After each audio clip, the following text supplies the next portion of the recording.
He is looking very festive.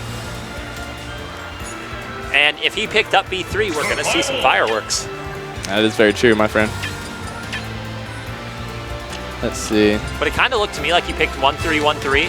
Yeah, I did not see what he grabbed. I wish I would have seen it in time. That's what I was wondering as well. But because if he picked 1-3, 1-3, well, that would make a lot of sense actually. Because for reasons that have caused lots of local salt, Mario doesn't have 1-3-3-3 as a set. Interesting, really. So the Mario boards were insistent this was a good idea. Well, but regardless of what the Mario boards think, there's local salt over it. So he probably wants to make sure he has high pressure flood for the Little Mac matchup. Yeah, that makes sense. As long as he can keep him off stage, if he can hit him when he's off the ledge, and I mean, Little Mac really has no chance. Yeah. I actually really do like Scalding Flood as a move in general, unlike everyone else around here. But in this matchup, yeah, high pressure flood is a very important tool. Yeah, I agree. Completely agree. Okay.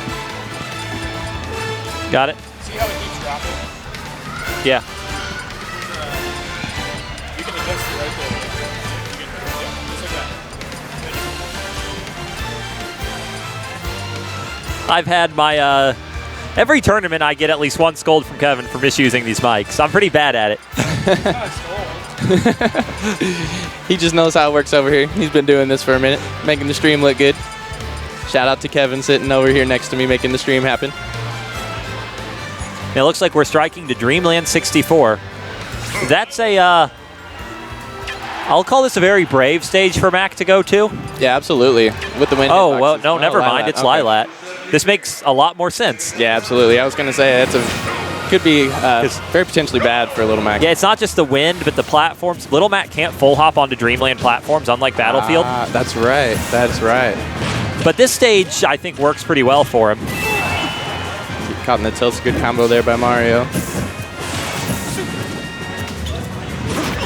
I feel like this matchup definitely works in Mario's favor, but Mac has some stuff he can do here.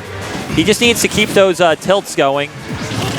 Absolutely. And in my opinion, Little Mac really isn't one of those characters to take lightly. I mean, it really depends on who's playing, obviously, but I mean, if somebody can get Little Mac's playstyle down, those rolls, I mean, it could be scary.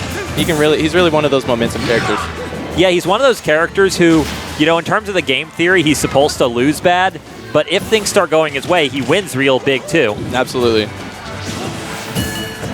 And there's always that KO punch. And you notice he's fishing with down tilts. I expect to see that because Little Mac's down tilt does true combo into KO punch. Does it? Okay, I wasn't even aware of that. That shows you how much I know about Little Mac here in this matchup, but that is... well, now KO punch is off the deck, and Little Mac Kronos is showing... You notice Kronos is really putting a lot of emphasis on Flood here. Yeah, absolutely. I mean, that's really exactly what I would focus if I was playing Mario in this matchup versus Little Mac. Yeah. His philosophy is at low percents he can just get a grab and get Mac to pretty good damage, and then he can just try to use his wind and water moves to just force Mac out of there. Just push him right out, exactly. And you can see it, he's just fishing for it constantly. It's any throw that he's getting, he's looking to just push him right off. Though what I really would like to see from K0hta here would be just a little more of that safe F-tilt, because Mario's wind and water moves aren't that quick to come out, and a lot of the stuff Kronos is throwing out isn't really safe. That is very true. If he can manage to make his way around it or try to read or adapt to his playstyle, then he could definitely come in with some, I mean, anything with Little Mac that he can roll into him with on stage. Yeah. Because, like, I feel Little Mac's at his strongest when he just kind of walks forward, throwing out tilts. Yep. Because they're fast, they have armor, they do lots of damage, and they just create situations. Right now, he's really loving that down smash, which is a powerful button, but I don't feel like it's the answer to the tactics Kronos is showing us. Yeah, definitely something he could potentially adapt to here. We'll see. Just barely making it up there. Okay, I see you, Little Mac. And the big danger for Mac here, too, is even if he got... Like, now he's in a really tough spot, because even if he gets game 2, you know Kronos is going to pick a timeout stage. Absolutely, yeah, exactly. That is very true. Little Mac is somebody that is... There's so many potential ways to counter, not only with moves, but just stages can just defeat Mac in itself. Though K0hta, I'm not familiar with him. He might have another character in his arsenal here. That's what I was suspecting, too. I was imagining he'd maybe try to make a change here against the Mario matchup. Sheik, okay. And Sheik is always a character. You notice Kronos immediately switched his customs. Yes, he did. He's ready. It looked like he went with 1-3-3-2, so that'll trade out Flood for Scalding, but it'll trade out his default up B for the Explosive Jump Punch. Explosive Jump Punch, okay. I see. He was actually having a discussion with Cubones about this matchup and Explosive Jump Punch earlier. Apparently in his first trip through bracket, this is what he used to get past Ping Warrior, because even though Sheik is so much more oppressive than Mario, similar attack speed, but just better limbs, the kill differential when Mario is just fishing with this. Yeah, that makes perfect sense. Though I don't know how I feel about this stage for Mario. You know, against Mac, this would have been great, but against Sheik, oh, he probably picked this and then Sheik came out. Yeah, and I was actually talking to Ping Warrior a little bit earlier today, and he actually was not in favor of Dreamland for Sheik himself. I know there's other Sheik representatives here, but he was talking a lot about how some of the wind hitboxes can actually interrupt some of the combos that Sheik tries to throw out as well. So, I mean, that goes for a lot of characters, but I just feel like as a character with both mobility and projectiles, the wind can only help Sheik. Yeah, that does make sense, especially with the projectiles.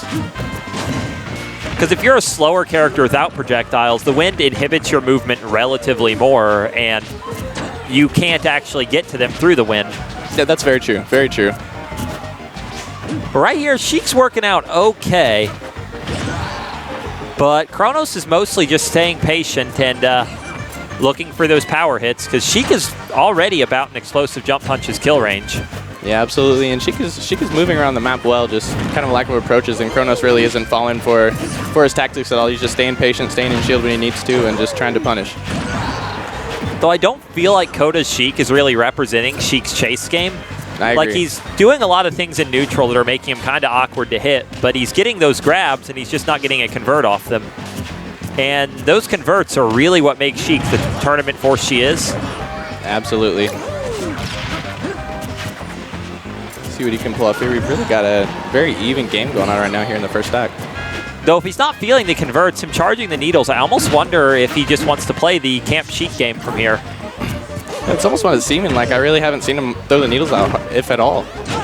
He backed up to charge them, and then he just kind of gave up on them. Of course, okay. A little early there, but... Though that is definitely the other factor with the wind. When Mario's using a reduced recovery, it can actually mess him up, whereas Sheik's going to make it back no matter what. That's very true. Yeah, okay, that definitely makes more sense to me now that you put it that way. And I feel that's a big first take for K0hta there, because he's playing really evasively, so Kronos isn't... Okay. Commentator's curse.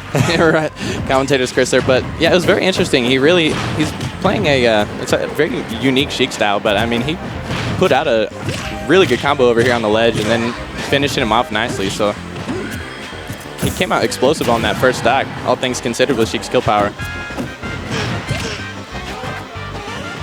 Mario put in a lot of damage here, though.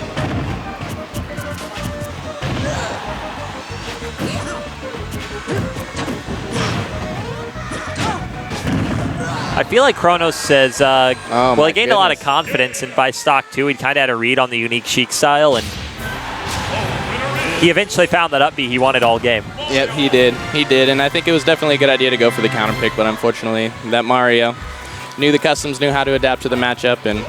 Yeah, I think if he'd stayed Mac, that would have ended much faster and worse. Absolutely, absolutely. Yeah, definitely a good idea to at least counter pick. Especially with Dreamland picked. Yeah. Kronos would have gone to the top platform and...